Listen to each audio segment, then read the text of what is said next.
But when you talk about unrestricted warfare, well, then they start, perking up. They say, "Oh, that sounds like something." What unrestricted warfare is a different interpretation of what war represents.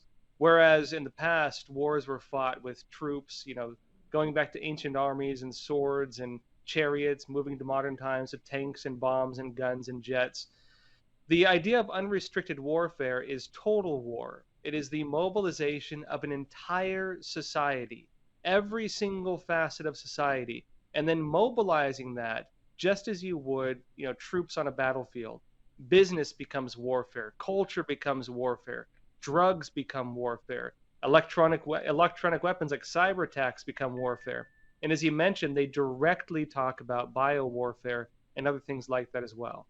Mm. How concerned are you about some kind of Red Dawn scenario in America?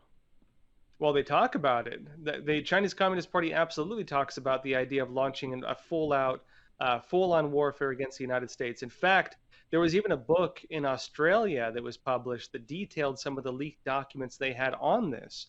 It was a book called The Kingdom and the Quarry, and they had leaked documents from the Australian intelligence services talking about how at that time, and that was like 2012 or 2010, it wasn't that long ago, it was a while back.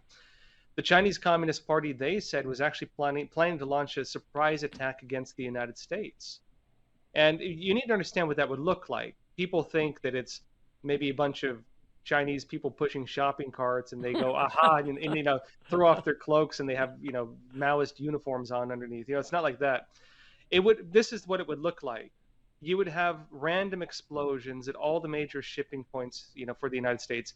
All the ports would have what would look like, for example, biological attacks or nuclear attacks. It could be very easily written off as terrorism. They would just roll them in the shipping, in the ports, and just do it from there. They would then have large scale attacks, actual full scale attacks on the different US military bases in different parts of the world. You would also have a cyber attack against all the major critical infrastructure, and then to shut down the communications. And you would also have a high Earth orbit nuclear detonation. They call it a HEMP attack, which would fry the electronics across the whole United States. They have a program for this. In fact, it's called the Assassin's Mace program, where they detail this.